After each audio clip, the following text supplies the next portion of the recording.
Hello friends, welcome again back to YouTube channel. इस video के अंदर हम हमारा नेक्स्ट चैप्टर स्टार्ट कर रहे हैं जिसका नाम है रिप्रोडक्टिव हेल्थ। ये चैप्टर जितना सिंपल है उतना इंपॉर्टेंट भी है, क्योंकि चाहे आपका बोर्ड एग्जाम हो चाहे नीट एग्जाम हो, दोनों के अंदर ही इस चैप्टर से काफी अच्छे क्वेश्चन बनते हैं। और सबसे अच्छा टॉपिक है इस चैप्टर के अंदर contraceptive method. Contraceptive method important क्यों है? आपको पता, आपकी जो 12th की बायो है ना, वो आपको प्रैक्टिकल यूज के बारे में सिखाती है, और जो आपकी 11th की बायो है वो आपको थ्योरी के बारे में बताती है। तो ये प्रैक्टिकल यूज का दी बेस्ट चैप्टर है, जिसकी जो मेन एम है इस चैप्टर को देने का, आपके इस मतलब इस टाइम पे उसका मेन एम है कि आपको सेक्सुअल ट्रांसमिटेड डिसीज के बारे में अवेयर किया जाए और साथ में कॉन्ट्रासेप्टिव मेथड के बारे में भी अवेयर किया जाए। तो आइए स्टार्ट करते हैं हमारा चैप्टर रिप्रोडक्टिव हेल्थ। तो आपको पता है सबसे पहले ना कौन आता है? WHO। किसकी बात करते हैं हम? WHO की बात करते हैं। किसकी बात कर रहे हैं? WHO, world health organisation. Full form सबको पता है। अब देखो WHO के अकॉर्डिंग हेल्थ क्या है? हेल्थ देखो, आपने ना 9th क्लास के अंदर टॉपिक पढ़ा था हेल्थ एंड डिसीज, ऐसे ही कुछ टॉपिक था, मे भी मुझे प्रॉपर याद नहीं है, एक चैप्टर था। तो उसके अंदर आप WHO के हिसाब से हेल्थ की डेफिनेशन पढ़ते हो। तो WHO क्या बोलते हैं? फिजिकली, मेंटली, सोशली फिट को ही हम हेल्थ बोलते हैं। अब हम बात करते हैं किसकी? रिप्रोडक्टिव हेल्थ की। किसकी बात कर रहे हैं हम? रिप्रोडक्टिव हेल्थ की।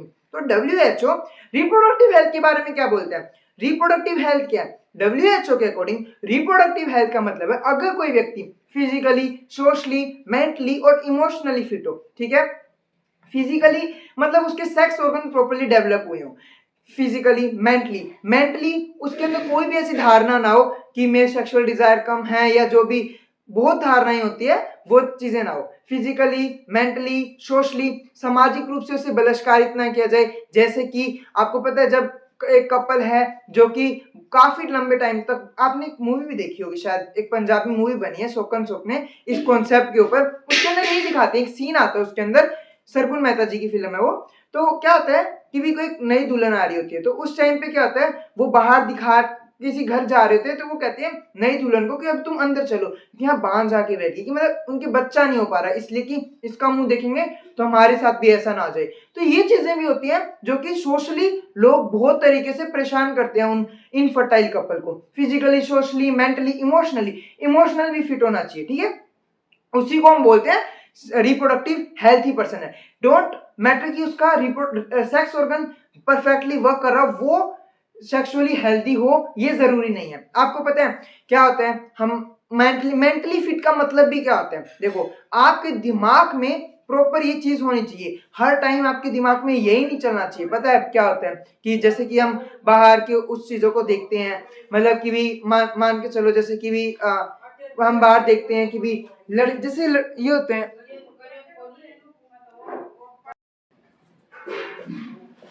तो अभी थोड़ी सी प्रॉब्लम हो गई थी, तो अब आपने ये तो ध्यान दे लिया ना, ये तो समझ लिया फिजिकली, मेंटली, सोशली और इमोशनली फिट होना चाहिए। और जो मैं वो बात बोल रहा था उसको अभी पूरी करता हूँ कि मेंटली फिट का मतलब ये भी होता है कि आप देखो हर टाइम इसी चीज के बारे में नहीं सोचते रहना चाहिए। जैसे कि हम जो लोफरों को देखते हैं बाहर खड़े रहते हैं, जैसे कि वो लड़कियों को और तरीके से, आपको पता है जो लोफर आप देखते हो ना वहां पे, हर लड़की को ऐसे गंदी नजर से देख रहे हैं, ऐसे वो उसी चीज के बारे में सोच के अपने समाज के अंदर वही चीजें फैला रहे हैं, अपने छोटे को यही बातें बता रहे हैं, तो वो भी ना रिप्रोडक्टिव हेल्थ ही नहीं है, वो भी रिप्रोडक्टिव अनहेल्थी है अकॉर्डिंग टू WHO। और रियलिटी में भी वो रिप्रोडक्टिव अनहेल्थी है, ऐसे लोग जो कि सोसाइटी को भी खराब कर रहे हैं।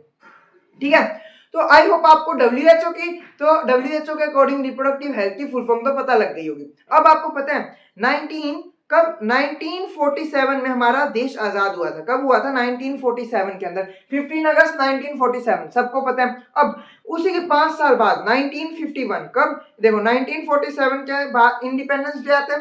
ठीक है, 1951 के अंदर इंडिया ने प्रोग्राम स्टार्ट किया था। कौन सा? India start the programme of family planning programme. तो आपको याद रखना है, सबसे पहले इस प्रोग्राम को नाम दिया गया था फैमिली प्लानिंग प्रोग्राम। क्या नाम दिया था? Family planning programme. आपको ये प्रॉपर याद रखना है। फिर इसका नाम चेंज करके कर दिया RHC, reproductive child health care programme, RCH sorry, reproductive child health care programme. पहले क्या नाम दिया गया था? फैमिली प्लानिंग प्रोग्राम दिया गया था। अगर देखो आपके पास एग्जाम के अंदर ऐसा कोई क्वेश्चन आए कि 1951 के अंदर RCH प्रोग्राम स्टार्ट हुआ था, आंसर ट्रू या false? That statement is false, क्योंकि 1951 के अंदर तो फैमिली प्लानिंग प्रोग्राम स्टार्ट हुआ था, बाद में उसका नाम चेंज कर दिया गया था, जिसको हमने बाद में बोला गया था क्या? RCH, reproductive child health care programme. देखो मतलब इसको आपको कैसे याद रखना है, फैमिली प्लानिंग प्रोग्राम, स्टार्टिंग में इसका नाम क्या दिया? Family planning. लोग बोले तुम कौन होते हो हमें बताने वाले कि फैमिली को कैसे प्लान करना है, तो उन्होंने इस प्रोग्राम को बिल्कुल बहिष्कृत, मतलब वो कर दिया कि हम मतलब इस प्रोग्राम के ऊपर ध्यान ही नहीं दिया। जो मतलब कमेटीज आती थी, जो पीपल आते थे समझाने के लिए, उनको बाहर निकाल दिया धक्के मार के, ठीक है। फिर सरकार को समझाया नहीं, ये नाम तो सही नहीं है, तो उन्होंने क्या नाम दिया फिर इसको नाम दिया गया RCH, reproductive child health care programme. भाई सीधी सीधी बात है, जब आप किसी फैमिली में के मेंबर को, जो कि नया नया अभी क्या बच्चा हुआ है जहाँ पे, वहां पे आप जाके बताओगे हम आपके चाइल्ड के बारे में कुछ बताने हैं, तो ऑफकोर्स सुनेंगी फैमिली। तो बाद में इसका नाम क्यों चेंज किया गया, रीजन आपको पता लग गया, सोशल टैबू के कारण, ठीक है। तो पहले इसका 1951 के अंदर कौन सा प्रोग्राम लॉन्च हुआ? Family planning programme. कौन सा प्रोग्राम लॉन्च हुआ? फैमिली प्लानिंग प्रोग्राम 1951 के अंदर लॉन्च हुआ। बाद में जिसका नाम चेंज करके कर दिया गया था RCH, reproductive child health care, RCH, reproductive child health care programme, ठीक है। तो आई होप आपको ये तो क्लियर हुआ होगा। फिर उसके बाद हमारे पास नेक्स्ट टॉपिक आते हैं इसके अंदर, हम ना बिल्कुल एनसीईआरटी की लाइन टू लाइन डिस्कस कर रहे हैं, जो कि इंपॉर्टेंट है। इसके अंदर बहुत थ्योरी दे रखी है, ठीक है। अब आपको पता है ये RCH प्रोग्राम के अंदर, reproductive child health care programme के अंदर किन किन ने पार्टिसिपेट किया? एक तो कौन सी कंपनीज ने पार्टिसिपेट किया? एक तो प्राइवेट कंपनीज ने पार्टिसिपेट किया, एक देखो गवर्नमेंट ऑर्गेनाइजेशन ने पार्टिसिपेट किया, एक नॉन गवर्नमेंट ऑर्गेनाइजेशन ने पार्टिसिपेट किया, NGO, जो हम NGO बोलते हैं, नॉन गवर्नमेंट ऑर्गेनाइजेशन, मैंने ये गलत लिख दिया, sorry, NGO, non government organisation, इन्होंने भी पार्टिसिपेट किया। देखो इसका मेन एम क्या था? मेन एम ये था कि लोगों को ये बताया जाए कि भी आप मतलब रिप्रोडक्टिव हेल्थ के बारे में ही बताया जाए, मेन एम तो यही था। फैमिली प्लानिंग प्रोग्राम, देखो उस टाइम पे जब भारत आजाद हुआ था ना, तब हम अभी डिस्कस करेंगे इंडिया की पॉपुलेशन कितनी थी, लगभग 300 मिलियन के आसपास थी। कितनी थी? 300 मिलियन के आसपास। इतनी ज्यादा पॉपुलेशन एट द टाइम, मतलब उस टाइम पे हमारे पास खाने की कमी पड़ गई थी बिल्कुल। तो आपको पता है उस टाइम पे बहुत सारे आंदोलन भी चले थे, एक दिन ना फास्ट रखने के लिए भी कहा जाता था लोगों को। इतनी मतलब इतनी भूखमरी फैल गई थी, मतलब देखो कॉमन सी बात है कि भी जब हम आजाद हुए कितने खेत तबाह हुए, सब चीजें हुई होगी, तो उस कारण वो सब हुआ था, वो उस चीज पे आप ध्यान मत दो। इसलिए मेन ये एम था फैमिली प्लानिंग प्रोग्राम को चलाने का। मेनली आप अब ये ध्यान दो, आपकी जो एनसीईआरटी में देखा RCH के अंदर, reproductive child health care programme के अंदर क्या क्या होता है। देखो एक तो क्या होता है, फ्री में कॉन्डम्स डिस्पेपर्स होते हैं, ठीक है, फ्री में कॉन्डम्स को बांटा जाता है ताकि सेक्सुअल ट्रांसमिटेड डिसीज स्प्रेड ना हो सके। दूसरा क्या होता है, इक्वल अपॉर्चुनिटी दी जाती है मेल और फीमेल चाइल्ड को, कि भी पहले क्या होता था आपको भी पता है, राजस्थान जैसे, हरियाणा जैसे स्टेट्स के अंदर अभी भी होते हैं, क्या करते हैं, फीमेल फोर्टिसाइज कर देते हैं, ठीक है। मतलब भ्रूण हत्या, भ्रूण किसकी हत्या? लड़कियों की भ्रूण हत्या कर देते हैं। जैसे ही पता लग जाता है कि ये लड़की है तो उसको पेट में ही मार देते, तो वो उसको भी कम किया गया, लोगों को समझाया गया इक्वल वेटेज दो, ठीक है। तो इन सब चीजों के बारे में बताया गया। तो ये सारी चीजें जो इतना इंपॉर्टेंट नहीं है टॉपिक, ना आपके बोर्ड के लिए ना आपके नीट के लिए, ठीक है। तो इसके अंदर बस आपको ये ध्यान रखना है कि जितने भी अच्छे काम थे वो सारे किए गए थे, क्योंकि देखो गवर्नमेंट ने चलाया था तो अच्छे काम करने, तो अच्छे काम हुए वही बताएगी गवर्नमेंट, तो वो तो कॉमन सी बात है ना। तो वो मेरा कोई वो ऐसे वो नहीं है बताने का आपको, मतलब कुछ फालतू वो मकसद नहीं है मैं बस आपको ये बताना चाहता हूँ। हाँ ये तो रियलिटी है, आपको पता है जो भी बताया जाता है अच्छा ही बताया जाता है, बुराई को तो सब हाइड ही करते हैं, ये तो कॉमन सी बात है, आपको ही पता है। आप कभी आपकी दूसरे के साथ लड़ाई हो जाती है, आप किसी को जाके बताते हो तो अपनी गलती बताते हो? नहीं बताते, सामने वाली की गलती बताते हो। तो यही है, अपनी अच्छाई दिखाएगी गवर्नमेंट इसके अंदर, तो आपको जितने भी अच्छे पॉइंट दिखे ना, हाँ उनको सिलेक्ट कर लेना। मेन तो ये फीमेल को इनको इक्वल वेटेज दिया, मैटरनल मोर्टिलिटी रेट के बारे में बताया कि माता का ध्यान रखना होता है, पोस्ट मैटर मतलब कि देखो बर्थ से पहले कितने चेकअप कराने थे, बर्थ के बाद भी चेकअप कराने थे, बच्चों को इंजेक्शन देना चाहिए, टीकाकरण करवाना चाहिए, सारी अच्छी बातें करवाई इसने गवर्नमेंट में, ठीक है, गवर्नमेंट ने इसके अंदर। अब ये हुआ आपका प्रोग्राम खत्म। अब हमारे पास नेक्स्ट आ जाता है, क्या आता है हमारे पास नेक्स्ट? अब आप मुझे बताइए, ये हमने बात कर ली, अब ना एक टॉपिक आता है अमोनियोसेंटेसिस। उसके अंदर क्या होता है, देखो अमोनियोसेंटेसिस, इसके अंदर क्या है, आप मेरी बात ध्यान से सुनिए। देखो अभी थोड़ी दिन की प्रॉब्लम, बस ये यहाँ पे भी आपको प्रॉपर अच्छे से लिख के बताया जाएगा, उसकी भी आप टेंशन मत लो। देखो कौन क्या आता है, अमीनियोसेंटेसिस। इसके अंदर क्या होता है कि हम क्या करते हैं, जो मदर है, मदर के गर्भ से, ठीक है, मान लो ये मदर है, ऐसे ये मदर है, ठीक है, ये मदर है, ठीक है। मदर के कोक से ना हम क्या करते हैं, एमनियोटिक फ्लूइड लेते हैं बाय इंजेक्शन। इंजेक्शन से हमने एमनियोटिक फ्लूइड लिया, उस एमनियोटिक फ्लूइड को लेके हम क्या करते हैं, एनालाइज करते हैं। उस एमनियोटिक फ्लूइड के अंदर फीटल के सेल होते हैं, फीटल के सेल भी आ जाते हैं कुछ, तो फीटल के सेल आ गए। अब आपको पता है सेल के अंदर क्या होता है, न्यूक्लियस, न्यूक्लियस के अंदर क्या होते हैं, क्रोमोसोम होते हैं। तो देखिए हम क्या बोल रहे थे कि एक सेल है, सेल के अंदर क्या है, न्यूक्लियस है। अब देखो मुझे ये बताओ, न्यूक्लियस, न्यूक्लियस ये क्या है, सेल, सेल के अंदर न्यूक्लियस है, न्यूक्लियस के अंदर क्या होते हैं, क्रोमोसोम होते हैं। जब क्रोमोसोम होते हैं तो क्रोमोसोम से हम ये भी तो आइडेंटिफाई, क्रोमोसोम कितने हैं ह्यूमंस के अंदर, 23 पेयर ऑफ क्रोमोसोम, बहुत बड़ी गलती कर दी, ब्लंडर बोल दिया, 26 है ना। कितने क्रोमोसोम है, 23 pair of chromosome, 23 pair of chromosome है। उसके अंदर लास्ट क्रोमोसोम कौन सा होता है, बाकी पहले तो सारे कौन से थे, ऑटोसोम, लास्ट वाले कौन से होते हैं, सेक्स क्रोमोसोम होते हैं। सेक्स क्रोमोसोम के अंदर क्या होते हैं, अगर एक्स सेक्स है तो वो कौन होगी, लड़की होगी, एक्स वाई है तो वो कौन होगा, लड़का होगा। तो हम ऑफ कोर्स सेक्स क्रोमोसोम की मदद से हम ये भी तो एनालाइज कर सकते हैं कि उसका सेक्स क्या है, ठीक है। क्रोमोसोम एनालिटिक के क्रोमोसोमल एनालिसिस से हम ये भी तो बता सकते हैं, उसका सेक्स भी तो बता सकते हैं, है ना। ऑफ कोर्स पहली बात आपको ये ध्यान रखना, क्रोमोसोमल ये अमीनो सिंथेसिस करते क्यों है, क्रोमोसोमल के बारे में, क्रोमोसोमल डिसीज जितनी भी जेनेटिक डिसीज है या क्रोमोसोमल डिसीज है, मेंडेलियन डिसीज है, क्रोमोसोमल डिसीज, दोनों को हम कोलेक्टिवली क्या बोलते हैं, जेनेटिक डिसीज, ठीक है। ये दोनों जितनी भी डिसीज हैं ये कैसे होती हैं, मतलब अगर ये डिसीज है या नहीं है उसके अंदर, हमें इसी के थ्रू पता लगेगा। अगर मान लो पहले ही पता लग गया तो हम अबॉर्शन करवा सकते हैं, एमटीपी करवा सकते हैं, मेडिकल टर्मिनाइजेशन ऑफ प्रेगनेंसी करवा सकते हैं। इसलिए हम इन डिसीज का पता लगाते हैं, ठीक है। पहले पता लग जाए तो बहुत अच्छी बात है, ठीक है। मतलब ऑफ कोर्स भाई सिंपल सी बात है, डाउन सिंड्रोम वाले बच्चों को कितनी तकलीफ होती है लाइफ के अंदर सरवाइव करने, इससे अच्छा तो उसको अबॉर्ट करवा देना चाहिए। और कुछ ऐसे भी क्रोमोसोमल डिसऑर्डर होते हैं जिनका इलाज ही नहीं है कुछ भी, तो ऐसे बच्चों को भी अबॉर्ट करवाना चाहिए, ठीक है। तो इसलिए वो भी अबॉर्शन नेसेसरी होते हैं, ठीक है। तो वो डॉक्टर की सलाह से करवाए जाते हैं। पर लोग क्या करते हैं, गलत इस्तेमाल करते हैं, किसका, अमीनो सिंथेसिस को एमटीपी के साथ मिलवा के, medical termination of pregnancy. What is MTP? Medical termination of pregnancy. Medical termination of pregnancy के साथ लोग क्या करते हैं, इसको अमीनो सिंथेसिस को मिला के क्या, मेडिकल टर्मिनाइजेशन ऑफ प्रेगनेंसी को अमीनो सिंथेसिस के साथ मिला लेते हैं, ठीक है। किसके साथ मिला लेते हैं, अमीनो सिंथेसिस के अंदर मिला लेते हैं। अमीनो सिंथेसिस कैसे देखना, हमने क्या किया, वहां पे क्रोमोसोमल आइडेंटिफाई कर लिया कि फीमेल है या मेल है, ठीक है। फिर हमने क्या किया, एमटीपी की मदद से, है ना, क्या किया, मेडिकली टर्मिनेट कर दिया प्रेगनेंसी को। मेडिकली टर्मिनेट का मतलब क्या होता है, आप मुझे बताओ। अब प्रेगनेंसी को टर्मिनेट होनी थी, सबको पता है, 9 मंथ 7 डेज के बाद pregnancy get terminate, 9 month 7 day, कब, 9 मंथ एंड 7 डे। पर मेडिकल टर्मिनेशन का मतलब क्या होता है, मेडिकली हम प्रेगनेंसी को टर्मिनेट कर देंगे, मतलब हम कुछ दवाइयां देके, इंजेक्शन देके प्रेगनेंसी को टर्मिनेट कर देंगे, उसको बोलते हैं MTP, medical termination of pregnancy, जो कि बिल्कुल गलत बात है, ठीक है। ये वाली बात क्लियर हुई, ठीक है। इसलिए अगर आप इंडिया में किसके ऊपर, अमीनो सिंथेसिस के ऊपर सिचुएशनरी बैन लगा रखा है, एनसीईआरटी के अंदर एक वर्ड दे रखा है सैचुरेटरी बैन, ठीक है। उसका मतलब क्या, सिचुएशनरी बैन। अगर ऐसे बोले कोई अमीनो सिंथेसिस के ऊपर क्या फुल्ली बैन है, तो आप कहोगे नहीं, फुली बैन तो अमीनो सिंथेसिस के ऊपर नहीं है, बट कैसा बैन है, सिचुएशनरी बैन है। सिचुएशनरी बैन मतलब क्या होता है, एक सिचुएशन पे हम क्या करते हैं, बैन लगा देते हैं। मतलब आप ये सुनिए, देखिए मैं क्या बोल रहा हूं, एक सिचुएशन पे बैन लगा दिया, मतलब आप देखो क्या बोलते हैं कि भी मैं वो वीडियो देखने चला गया था, सही से चल रही है ना, क्योंकि बीच में बहुत बार ऑटोमेटिक रुक रही है, मेरे साथ प्रॉब्लम हो रही है, मैंने जो पढ़ा दिया एक बार उसको दोबारा बताना पड़ रहा है, ठीक है। तो दिक्कत मुझे आ रही है काफी ज्यादा, तो इसलिए चेक करने चला गया था। तो सिचुएशनरी बैन का मतलब क्या है, सिचुएशन, एक सिचुएशन पे बैन लगा दिया कि आप सेक्स डिटरमाइन नहीं करोगे इससे।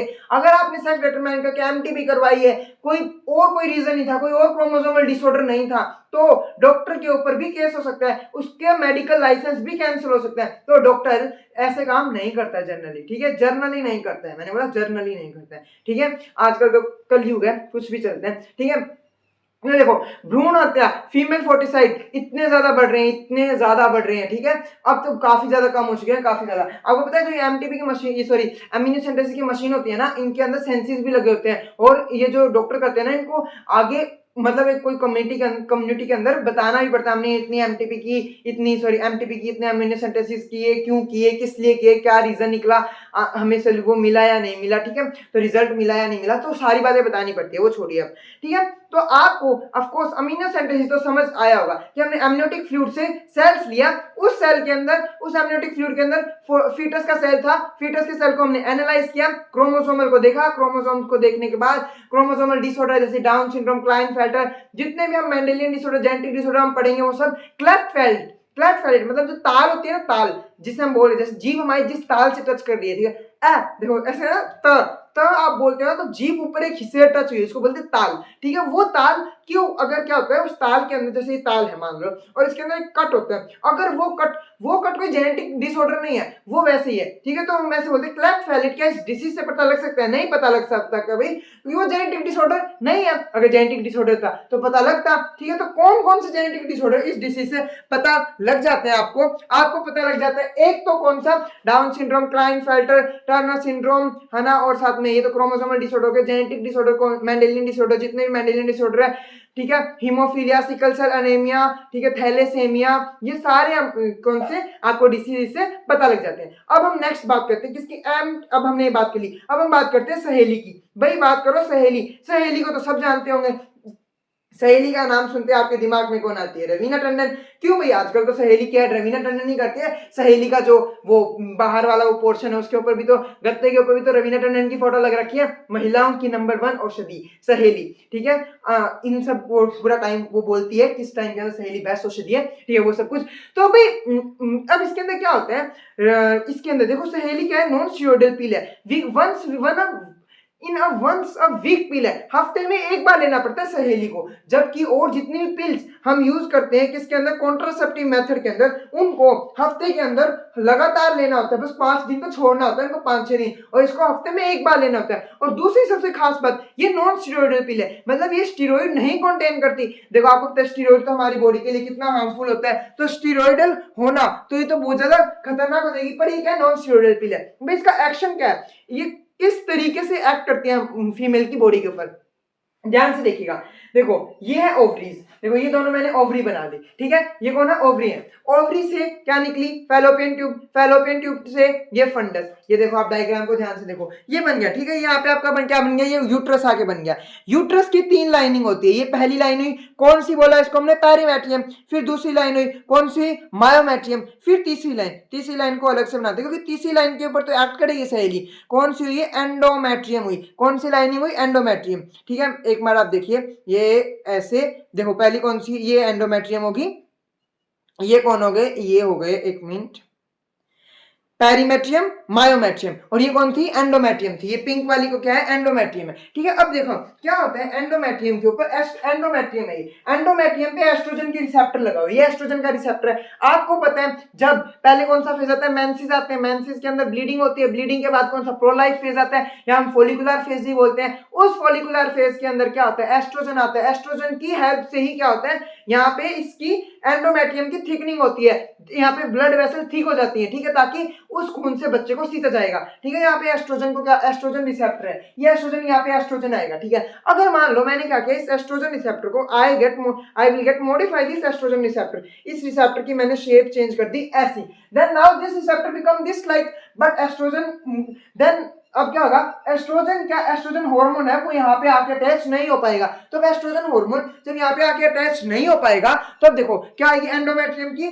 थिकनिंग नहीं हो पाएगी, एंडोमेट्रियम की थिकनिंग नहीं हो पाएगी। जब एंडोमेट्रियम की थिकनिंग नहीं हो पाएगी तो मेंसेस नहीं आएंगे, ब्लीडिंग नहीं होगी, और तो कौन सी फेज, तो मेंसेस रुक जाएंगे। बट क्या इस टाइम पे क्या इसने क्या ओवरी के ऊपर इफेक्ट डाला, नहीं डाला बिल्कुल भी। जब इसने ओवरी के ऊपर इफेक्ट नहीं डाला तो क्या ओव्यूलेशन रुकेगा, नहीं रुकेगा, बिल्कुल भी नहीं रुकेगा, ओव्यूलेशन के ऊपर कोई इफेक्ट नहीं आएगा। तो सहेली लेने वाली फीमेल्स के अंदर मेंसेस नहीं आते, क्या नहीं आते, मेंसेस क्या बोलते हैं, मेन मेंसेस का मतलब क्या है, ब्लीडिंग फेज नहीं आता, मेंस्ट्रुअल फेज नहीं आता, बट उनके अंदर ओव्यूलेशन होता है। ओव्यूलेशन के ऊपर इफेक्ट नहीं डालती कौन, सहेली ओव्यूलेशन के ऊपर इफेक्ट नहीं डालती। मैं आपको बहुत अच्छा क्वेश्चन करवाऊंगा at the end of this chapter, बहुत ज्यादा अच्छा क्वेश्चन है ना, वो क्वेश्चन आने की बहुत संभावना है। तो आपको ये वाली बात वहां पे कहीं ना कहीं यूज आएगी उस क्वेश्चन को करके, क्या कि जो क्या बोलते हैं, ओवरी के ओव्यूलेशन तो होता है, जब कोई फीमेल सहेली लेती है तो ओव्यूलेशन होता है, पर मेंसेस कौन क्या रुक जाते हैं, मेंस्ट्रुअल फेज, ब्लीडिंग फेज रुक जाता है, ब्लीडिंग नहीं आती,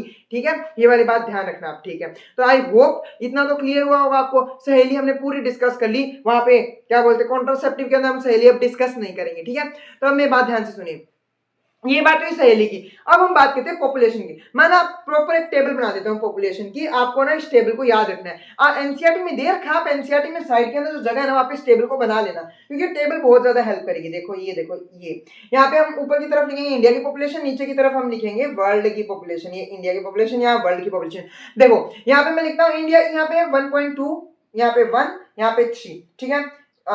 मतलब काउंटिंग वैसे नहीं आती, मुझे जनरली याद है 3 बिलियन, 3 मिलियन, 3 मिलियन के अप्रोक्स, 3 मिलियन नहीं, सॉरी दैट इज 300 मिलियन। कितने? 300 मिलियन के आसपास पॉपुलेशन थी भारत की जब भारत आजाद हुआ था। और उसके बाद अब जब हमने 2001 की बात है, नहीं 2000 की बात है, ये 2011 का डाटा है, ये 2001 का होगा फिर, क्योंकि 10 साल बाद ही क्या होती है, सेंसस होती है, ठीक है। तो 2000 इसमें कितने 1.2 बिलियन होगी पॉपुलेशन, कितनी होगी 1.2 बिलियन पॉपुलेशन होगी। और यहाँ पे कितनी थी 1 बिलियन पॉपुलेशन थी। कितनी पॉपुलेशन थी 1 बिलियन थी। ये 2011 का डाटा है। अब वर्ल्ड की पॉपुलेशन कितनी थी, यहाँ पे थी 7 बिलियन, यहाँ पे थी 6 बिलियन, यहाँ पे 7.2 बिलियन बेटा, यहाँ पे 7.2 थी, ठीक है। तो यहाँ पे 6 बिलियन पॉपुलेशन। और यहाँ पे कितनी थी वर्ल्ड की पॉपुलेशन, जब क्या बोलते हैं, ये भारत के आजाद होने का टाइम है, पर ये भारत के आजाद होने वाली पॉपुलेशन नहीं है वर्ल्ड की, ये कोई मतलब इससे 10 साल पहले की पॉपुलेशन है। कितनी थी 2 बिलियन थी। कितनी थी 2 बिलियन। ये देखो सब किसमें, बिलियन में, किसमें, बिलियंस में। ये सारे डाटा,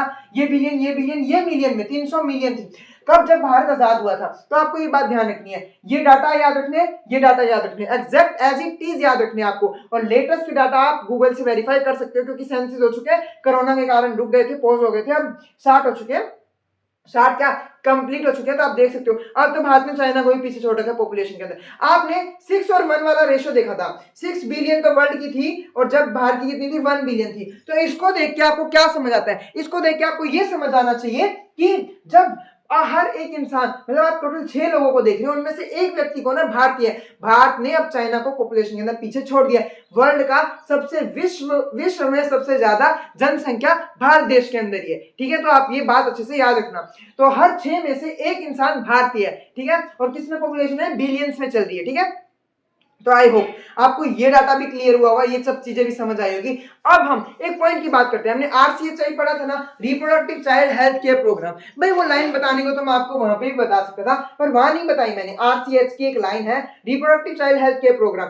भाई इसने ना पॉपुलेशन को कंट्रोल करने में ज्यादा मेजर रोल इफेक्ट प्ले नहीं किया, ठीक है। इसने पॉपुलेशन को कंट्रोल करने में ज्यादा मेजर रोल प्ले नहीं किया। भाई पॉपुलेशन सडनली इतनी ज्यादा बूस्ट कर रही है, मेन रीजन क्या पॉपुलेशन की इतनी ज्यादा बूस्ट करने के, फर्स्ट रीजन क्या है, मैटरनल मोर्टेलिटी रेट, है ना, maternal mortality rate, infant mortality rate, ये क्या रहे हैं, डिक्रीज हो रहे हैं। भाई माँ की मरने की संख्या और बेटे की मरने की संख्या, ये क्या रही है, डिक्रीज हो रही है। देखो infant maternal mortality rate, maternal क्या होती है, माँ होती है, इन्फेंट क्या होता है, बच्चा होता है, ठीक है, नवजात शिशु, ठीक है। तो इन्फेंट मोर्टेलिटी रेट ये क्या रहे हैं, डिक्रीज हो रहे हैं। भाई पहले तो क्या होता था, प्रॉपर मेडिकल फैसिलिटी नहीं होती थी, तो माँ भी, जब माँ बच्चे को जन्म दे रही थी तब उसकी भी डेथ हो जाती थी, और बच्चा बहुत बार क्या होता था, पैदा होता था, वो मरा हुआ पैदा होता था। अब क्या प्रॉपर मेडिकल फैसिलिटीज के कारण ये चीजें क्या हो रही है, डिक्रीज हो रही है। और तीसरा सबसे इंपॉर्टेंट क्या है, अगर आपको मेन चूज करना पड़ जाए तो आप इसी को चूज करोगे जो मैं बताऊंगा।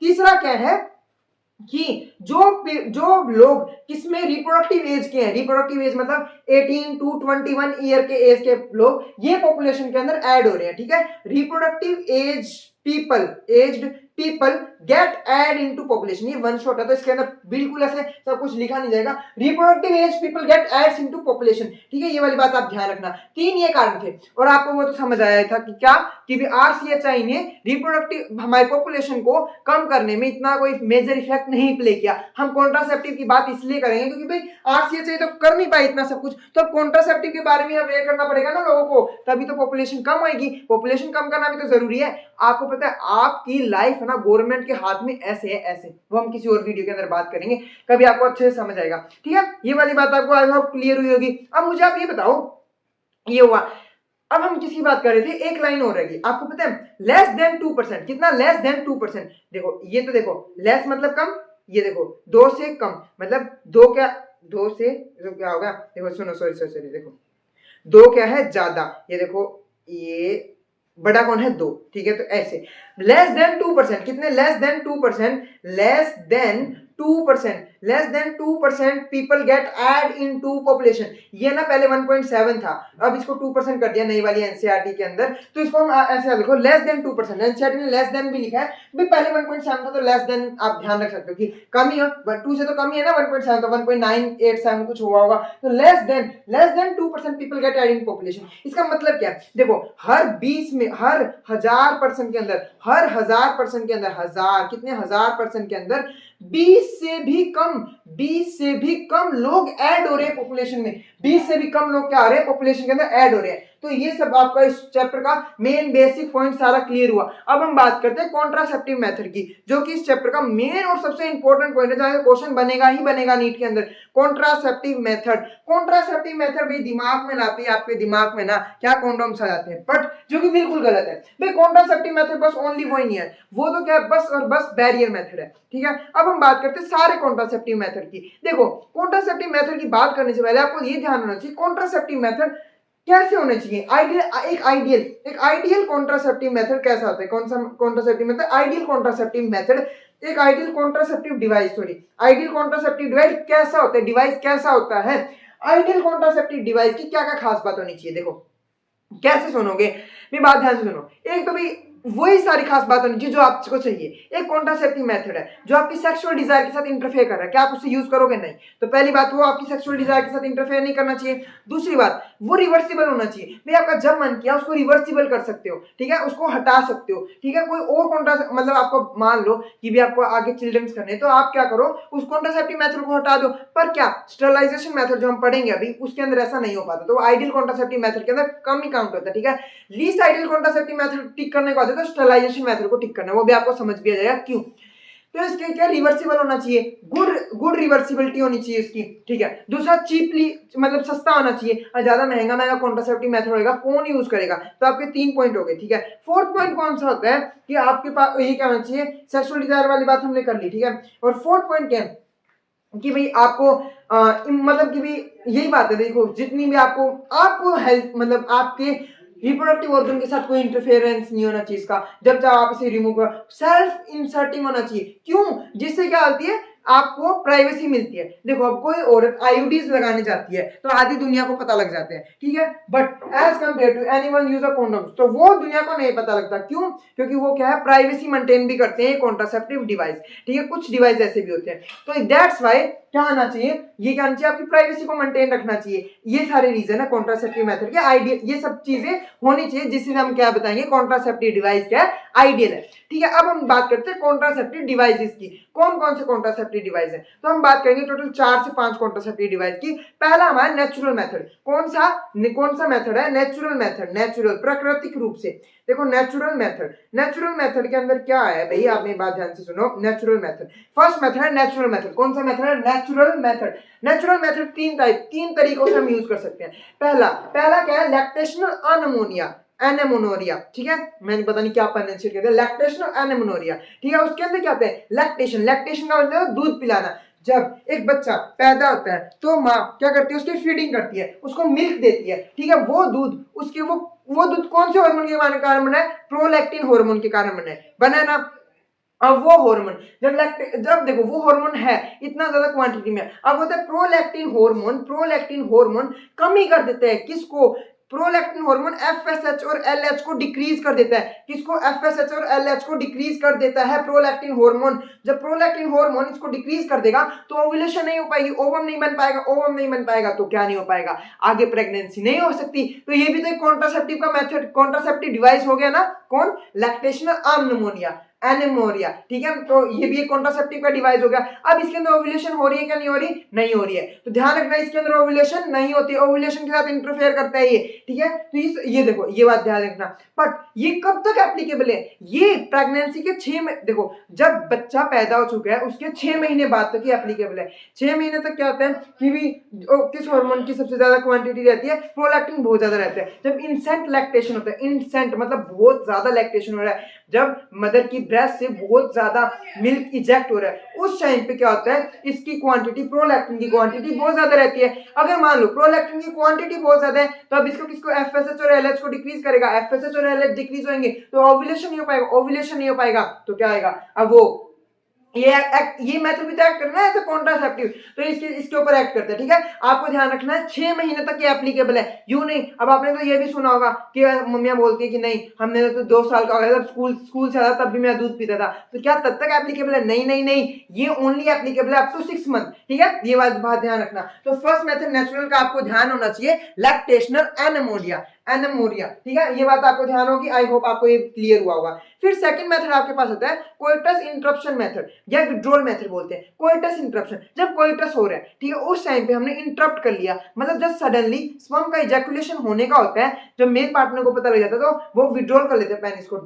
इस मेथड के अंदर क्या होता है, स्पर्म वेजाइना के अंदर जा ही नहीं पाता, तो इसको हम बोलते हैं कोइटस इंटरप्शन मेथड या विड्रॉल मेथड। पेनिस को विड्रॉल कर लिया तो विड्रॉल मेथड ही बोलते हैं, कोइटस के साथ इंटरप्ट कर लिया, ठीक है। बट ये भी फेल हो जाता है जल्दी। क्यों फेल हो जाता है? क्योंकि जो प्री इजैकुलेटरी फ्लूइड होता है, कोपर्स ग्लैंड फ्लूइड इजेक्ट करती है, जिससे पेनिस को लुब्रिकेंसी मिलती है ताकि फ्रिक्शन कम लग सके ड्यूरिंग द कोइटस। तो उस टाइम पे क्या होता है, ये इस फ्लूइड के अंदर भी स्पर्म्स प्रेजेंट होते हैं, तो वो कुछ स्पर्म चले जाते हैं, तो ये भी फेलियर का कारण है। और सेकंड रीजन, इतनी इंसेंट का एक्साइटेशन लेवल पे पेनिस को रिमूव करना, it is too difficult, that's why yes mentally too difficult, ठीक है। दैट्स व्हाई ये मेथड फेलियर का चांस बन जाता है, ठीक है। विड्रॉल मेथड या coitus interruption method. Third method हमारा नेचुरल आता है, कौन सा?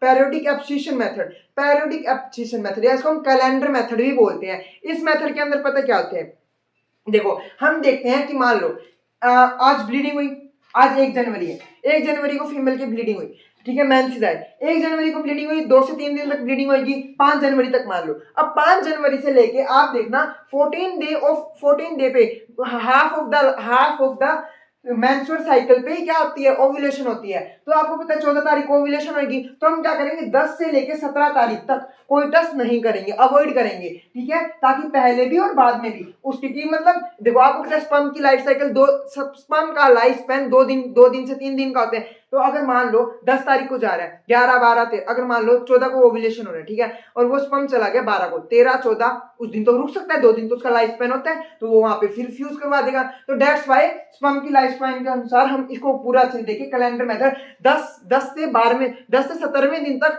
हम कोइटस नहीं करते हैं, ठीक है, इसी को हम बोलते हैं। और ये पता कौन सा पीरियड बोला जाता है, इसको रिस्की पीरियड भी बोला जाता है। इसको रिस्की पीरियड क्यों बोला जा रहा है, देखो इस टाइम पे बच्चे होने के रिस्क क्या बहुत ज्यादा है, ठीक है, तो इसको रिस्की पीरियड बोला जाता है। और इसको फर्टाइल पीरियड भी बोला जाता है। अगर कोई कपल इनफर्टिलिटी से काफी टाइम से जूझ रहा है तो उसको यही टाइम पे कोइटस करने की सलाह दी जाती है, क्योंकि इस टाइम पे बहुत ज्यादा चांस है कि कोइटस हो जाए। और हमने उसके अंदर रिप्रोडक्शन वाले चैप्टर के अंदर एक लाइन भी पढ़ी थी, कौन सी, हर कोइटस प्रेगनेंसी को लीड नहीं करता। क्यों नहीं करता?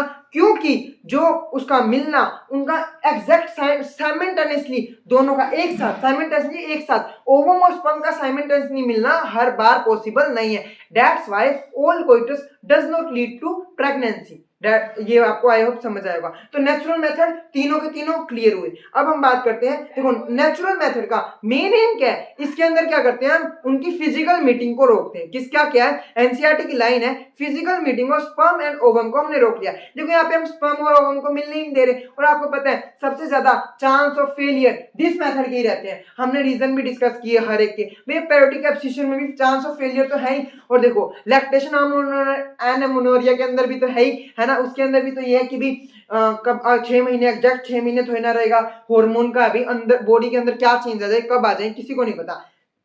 तो दैट्स व्हाई इसके फेलियर के चांस सबसे ज्यादा रहते हैं। बट एक बात आपको ध्यान रखनी है कि यही वो मेथड है जो कि एक फीमेल को मतलब कि अंदर बॉडी के अंदर वो हार्मफुल इफेक्ट सबसे कम प्रोड्यूस करता है, नेग्लेजिबल हार्मफुल इफेक्ट प्रोड्यूस करता है। इस मेथड के कोई हार्मफुल इफेक्ट नहीं होते भाई, सब नेचुरल। प्रकृति क्या किसी को नुकसान पहुंचाती है? नहीं पहुंचाती। जब तक आप प्रकृति को नुकसान नहीं पहुंचाओगे ना, प्रकृति आपको नुकसान नहीं पहुंचाएगी। तो ये वही है, नेचुरल मेथड कोई नुकसान नहीं पहुंचाता फीमेल्स को और मेल्स को, दोनों को, मेल पार्टनर को।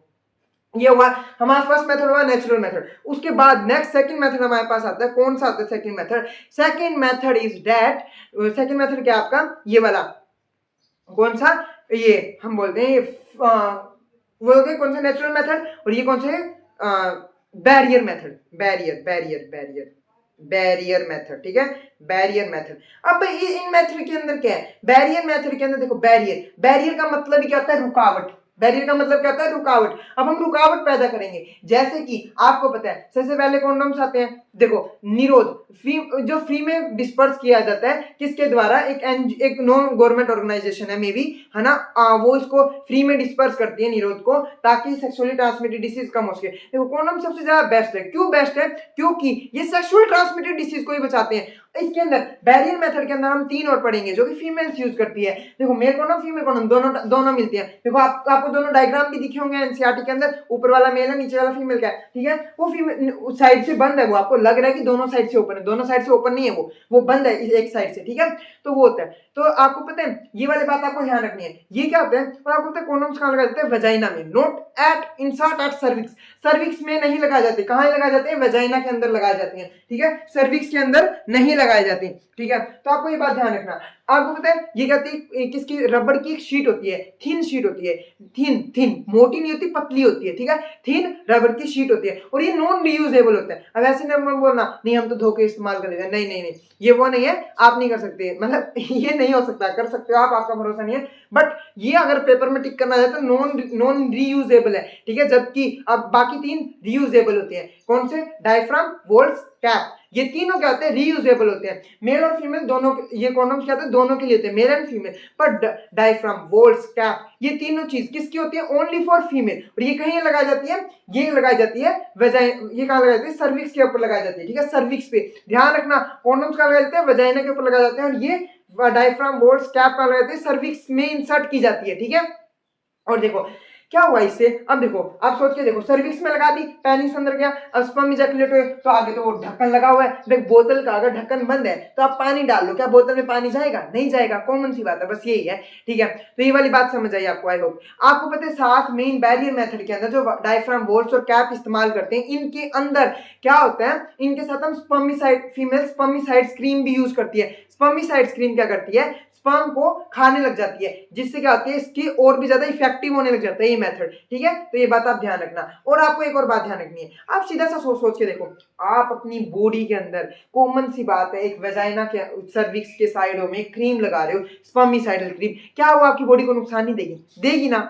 वही पेनिस भी तो जा रहा है वहां पे, पेनिस की भी तो टच हो रही है वो क्रीम, क्या पेनिस को नुकसान नहीं देगी? देगी ना। तो ये चीजें नुकसान तो करती है, पर नेचुरल मेथड इतना कोई नुकसान नहीं करता, कोई भी नील बिल्कुल जीरो हार्मफुल इफेक्ट होते हैं, जबकि इनके हार्मफुल इफेक्ट हैं, ठीक है। एक बात आपको ध्यान रखनी है, कॉन्डम्स एसटीआई से प्रिवेंट करते हैं, सेक्सुअली ट्रांसमिटेड डिसीज से कॉन्डम्स प्रिवेंट करते हैं, जबकि डायफ्राम, वोल्ट्स और कैप एसटीआई से प्रिवेंट नहीं करती, ठीक है। ये बात आप ध्यान रखना बिल्कुल अच्छे से, ठीक है। तो आई होप आपको इतना समझ आया होगा, या आपने सारे बैरियर मेथड को बिल्कुल अच्छे से पढ़ लिया, या आपके बैरियर मेथड होते हैं यहाँ पे खत्म। अब हम बात करते हैं किसकी? आईयूडीज की, इंट्रा यूटिराइन डिवाइस। थर्ड कौन सा मेथड हमारा? IUD, intra uterine devices. अब इनको डिस्कस करते हैं, ठीक है। इंट्रा यूटिराइन डिवाइसेस क्या है, कैसे हैं? तो देखो, आइए स्टार्ट करते हैं हमारे आईयूडीज को। IUDs, intra uterine devices. Intra uterine devices के अंदर हमारे पास कौन कौन आता है? इंट्रा यूटिराइन डिवाइस के अंदर हमारे पास आती है कॉपर। देखो, 3 टाइप की होती हैं ये भी। एक तो होती है कौन सी, हम जिसको बोलते हैं, एक तो होती है हार्मोनल, ठीक है। एक होती है कॉपर रिलीजिंग, और एक कौन सी होती है हमारे पास? ये नॉन मेडिकेटेड, ठीक है। देखो, तीनों को ध्यान से सुनिए। एक होती है non medicated, first is non medicated, second is hormone, एक तो होती है copper releasing, third is hormone releasing, ठीक है। 3 टाइप की वो होती है, आईयूडीज होती है। देखो, नॉन मेडिकेटेड का बेस्ट एग्जांपल है लाइफ लूप। क्या है? लाइफ लूप को कहां लगाते हैं? फैलोपियन ट्यूब के अंदर लगाते हैं। चलो, लगा लिया फैलोपियन ट्यूब के अंदर, बट ये क्या करती है? एक्टोपिक प्रेगनेंसी के चांस बढ़ाती है। एक्टोपिक प्रेगनेंसी, वो प्रेगनेंसी जिसके अंदर एम्ब्रियो इसके यूट्रस के अलावा किसी भी और पार्ट पे लग जाए, यूट्रस के अलावा, कोक के अलावा कहीं और लग जाए, उसको बोलते हैं एक्टोपिक प्रेगनेंसी। मोस्टली कहां लगती है? फैलोपियन ट्यूब के अंदर लगता है वो एम्ब्रियो। अगर देखो वहां पे क्या हुआ, एम्पूला होता है, आपको सबको ध्यान है, एम्पूला के अंदर क्या हुआ? फ्यूजन हुआ, किसका? मेल और फीमेल गैमेट का फ्यूजन हुआ। वहां पे क्या हुआ? वहीं पे जाके, अब आगे तो उसको देखा बैरियर है, देखो वहां पे स्पर्म तो आगे कैसे ना कैसे करके, पर अब एम्ब्रियो जा नहीं सकता, तो वहां पे बैरियर दिखा, तो वहां पे क्या हो जाता है? ये क्या करते हैं? वहीं रह जाती हैं, वहीं रह गई तो क्या हुआ? वहीं पे एम्बेड होगी, तो वहीं पे एक्टोपिक प्रेगनेंसी होगी, तो इसलिए लाइफ लूप को कम यूज करते हैं, ठीक है। नॉन मेडिकेटेड कम यूज करते हैं। अब मेथड आती है कॉपर रिलीजिंग 3 टाइप के कॉपर रिलीजिंग के 3 एग्जांपल है, copper T, copper 7, copper L, बहुत सारे, मल्टीलोडी 375। अब ये मल्टीलोडी 375 क्या है? 375 क्या है, देखो 375 है कॉपर की कंसंट्रेशन, क्या है 375 इज कंसंट्रेशन ऑफ कॉपर, कि इस आईयूडी के अंदर कॉपर की इतनी कंसंट्रेशन है 375, ठीक है, इतनी मिली ऑस्मोल वगैरह जो भी है वो कंसंट्रेशन होगी कॉपर की। अब ये कॉपर लीजिंग क्या करती है, देखो आपको ये ध्यान रखना है, जितनी भी आईयूडीज है चाहे वो नॉन मेडिकेटेड हो चाहे मेडिकेटेड हो चाहे हार्मोनल हो, ये क्या करती है हमारे मतलब जो स्पर्म है स्पर्म के ऊपर एक्ट करती है, जितनी भी है स्पर्म की मोटिलिटी को कम करती है, स्पर्म का फैगोसाइटोसिस करती है, ठीक है, स्पर्म की और स्पर्म का शेप वगैरह चेंज कर देती है, ये सारे काम करती है, ठीक है, स्पर्म को लेस मोटाइल कर देती है, सारे काम करती है। अब ये कॉपर लीजिंग है, ये स्पर्म का फैगोसाइटोसिस भी करने लग जाती है, ठीक है, आपको ऐसे ध्यान रखना है, ये वाली बात ध्यान रखनी है, ये मेनली फैगोसाइटोसिस के ऊपर एक्ट करती है। अभी फीमेल की बॉडी के ऊपर कोई आईयूडी इफेक्ट नहीं डाली, स्पर्म के ऊपर ही एक्ट कर रही है सारी, ठीक है, ये ध्यान रखना है। मेनली कॉपर लीजिंग मोर्टेलिटी भी डिक्रीज करती है, फैगोसाइटोसिस मतलब आपको सॉरी फैगोसाइटोसिस स्पर्म का सारी आईयूडीज करती है, copper releasing mainly mortality decrease करने के अंदर काम आती है, तो copper releasing mainly mortality decrease करती है, ठीक है, आपको ये बात ध्यान रखनी है। फिर आते हैं हार्मोनल रिलीजिंग आईयूडीज, कौन सी आईयूडी हार्मोनल रिलीज करने वाली, अब हार्मोन रिलीज करने वाली आईयूडीज कौन सी हार्मोन रिलीज करेगी, कॉमन सी बात है प्रोजेस्टेरोन या एस्ट्रोजन, दोनों स्टेरॉयडल हार्मोन है, बॉडी के ऊपर इफेक्ट तो डालेंगे। अब देखो मेनली क्या करती है प्रोजेस्टेरोन हार्मोन रिलीज करती है, देखो क्या होते हैं अब आप मेरे को ध्यान से सुनना मेरी बात, ये आयोडीज हार्मोन रिलीजिंग आयोडीज भाई स्पर्म की मोटिलिटी स्पर्म का फैगोसाइटिस ये तो डिक्रीज कर मतलब स्पर्म की मोटिलिटी को डिक्रीज करती है, फैगोसाइटोसिस को इंक्रीज करती है, ये काम तो करती है कौन हार्मोन रिलीजिंग आयोडीज, बट साथ में एक काम और करती है, ये यूट्रस को क्या बना देती है इनपरफेक्ट बना देती है, किसके लिए इम्प्लांटेशन के लिए, जो कोक है उसके अंदर कुछ ऐसे मॉडिफिकेशन कर देती है कि जिसके अंदर यहाँ पे बच्चा यहाँ पे आके एम्ब्रियो नहीं लग पाएगा, और साथ में ये क्या करती है यूट्रस को इनपरफेक्ट बना देती है, और साथ में सर्विक्स होता है, ये सर्विक्स है, मान लो ये सर्विक्स है, ठीक है, सर्विक्स को ये सर्विक्स है ना, सर्विक्स ये इसको सर्विक्स एज्यूम करो अभी आप, ये सर्विक्स के ऊपर एक वो बना देती है प्लग बना देती है कि यहाँ पे बंद कर देती है सर्विक्स को, जब क्या होता है प्रेगनेंसी होती है तब सर्वाइकल म्यूकल प्लग बनता है ना, ये IUDs hormone releasing IUDs cervical mucus plug बना देती है जिससे स्पर्म की एंट्री अंदर हो ही ना पाए, और अगर बाय द वे एंट्री हो भी जाए ओव्यूलेशन के ऊपर भी जनरली इफेक्ट डालती है पर आपके सिलेबस में नहीं, आप मना करना, ठीक है, आप पिल्स का ओव्यूलेशन के ऊपर इफेक्ट मानना, इसका नहीं मानना आपको, ठीक है। और अगर बाय द वे एम्ब्रियो आ भी जाए बन भी जाए तो उसको इम्प्लांट नहीं होने देगी यूट्रस के अंदर, तो वैसे ही अबॉर्शन हो जाएगा, तो दैट्स व्हाई ये हेल्प करती है, ठीक है, तो आई होप ये भी आपको समझ आया होगा। फिर आपको पता है ये तो है आपका ये आईयूडीज होगी, अब हम बात करते हैं कौन से मेथड कौन सा आया, वो थर्ड हो गए थे ना 1 2 3, हाँ फोर्थ कौन सी होती है पिल्स, क्या होती है पिल्स, ये सबसे इंपॉर्टेंट मेथड है। और एक और बात मेरी रह गई है, आपको एग्जाम में अगर ऐसा पूछा जाए सबसे ज्यादा फीमेल्स प्रेफर किसे करती हैं एज अ कॉन्ट्रासेप्टिव, तो आप कौन मत कर देना प्लीज, उसकी ऐड आपको ज्यादा दिखती है कहीं दिमाग में क्लिक हो जाए, उसको टिक मत कर देना, सबसे ज्यादा फीमेल प्रेफरेंस करती है आईयूडीज को, इंट्रा यूटेराइन डिवाइस, और intra uterine device self inserting नहीं होते, ये लगाए जाते हैं किसी नर्स की मदद से किसी डॉक्टर की मदद से, वही इनको इंसर्ट करता है, ठीक है, और इनको रिमूव भी करवा सकते हैं हम, अगर मान लो किसी औरत को बच्चे के अंदर मतलब एक बच्चे के अंदर दो बच्चों के अंदर 3 साल का गैप चाहिए, तो वो क्या करते हैं इन आईयूडीज को लगवा लेती है, अगर ये आईयूडीज लगवा ली इनको बाद में रिमूव भी कर सकते हैं, रिमूव कर दोगे तो आपकी रिप्रोडक्टिव लाइफ वैसे चलने लग जाएगी, ठीक है, तो ये वाले काम कर लेते हैं। तो अब हम बात करते हैं पिल्स की, और ये वाली बात आपको ध्यान रखिए, अब ऐसे बोल देते हैं बेस्ट मेथड लेस हार्मफुल, पता नहीं एनसीईआरटी ने क्यों इसको लेस हार्मफुल लिखा है, लेस हार्मफुल एनसीईआरटी लिखती है, मतलब बिल्कुल नहीं मानता ये लेस हार्मफुल है, सबसे ज्यादा हार्मफुल तो ये पिल्स ही है, लेस हार्मफुल मेथड बोला गया, किसको पिल्स को बोला गया, ठीक है, लेस हार्मफुल मेथड है ये, और साथ में क्या बोलते हैं सबसे ज्यादा इफेक्टिव मेथड, हाँ इफेक्टिव बिल्कुल है, इफेक्टिव सबसे ज्यादा यही है, सबसे ज्यादा इफेक्टिव मेथड है ये, ठीक है, और लेस हार्मफुल मेथड है, ठीक है, और पर सबसे ज्यादा इस्तेमाल किसे किया जाता है आईयूडीज को किया जाता है, ये वाली बात आपको ध्यान रखनी है। ये पिल्स, अब पिल्स के अंदर क्या होता है भाई, आप क्या करोगे कॉम्बिनेशन लोगे, इस पिल्स के अंदर ही सहेलिन पिल्स के अंदर आगे जो हम क्लियरली डिस्कस करके आ चुके हैं, इन पिल्स के अंदर आप क्या करोगे कॉम्बिनेशन लोगे, या तो एस्ट्रोजन और प्रोजेस्टेरोन का या प्रोजेस्टेरोन का, ठीक है।